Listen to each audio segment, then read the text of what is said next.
সংঘাত, ছাত্রদের আন্দোলন, সর্বশেষ এক দফার আন্দোলন নিয়ে মাঠ কাঁপিয়েছে ছাত্ররা।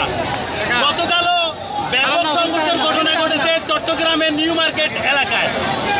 পরিশেষে আজকে গণভবন ঘেরাও, সর্বশেষ দুপুরের খবর সরকার পতন।